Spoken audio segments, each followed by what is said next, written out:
G'day groomers and horse clipping professionals. Just thought I'd do a quick video showing you what any good sharpener should be doing after they sharpen blades, and that is checking to see if they've been sharpened correctly.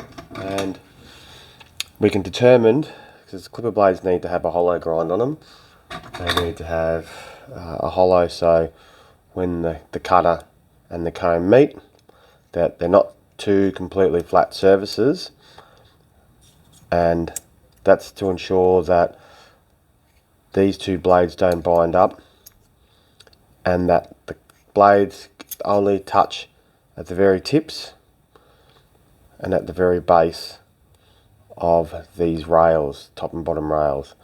And to determine if the blade was sharpened correctly on the hollow ground wheel or on the tapered wheel, to put a hollow like this across those two rails, we use a hardened flat bit of steel which we call a rub block.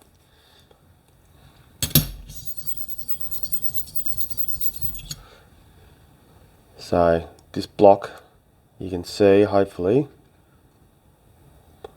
that just up the top there's a bit of a blemish, and there's a bit of a blemish on the bottom rail, a bit hard to see on the back, but on the top,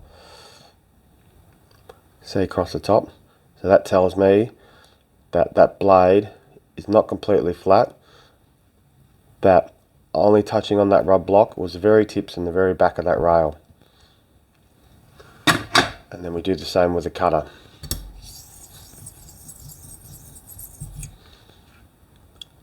And if you look at that burnish, you can see the burnish which is just across the tips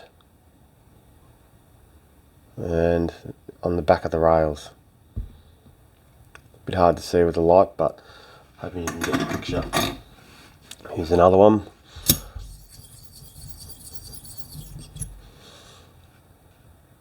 As you can see, it's got a bit of a light blemish across the top and across the back. And then with the cutter blade,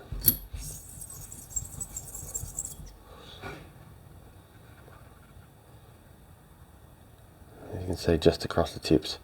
So this is to ensure that there's a hollow in both blades, in the cutter and the comb, that when they join they're not completely flat, even though they look really flat, but it's a microscopic hollow grind.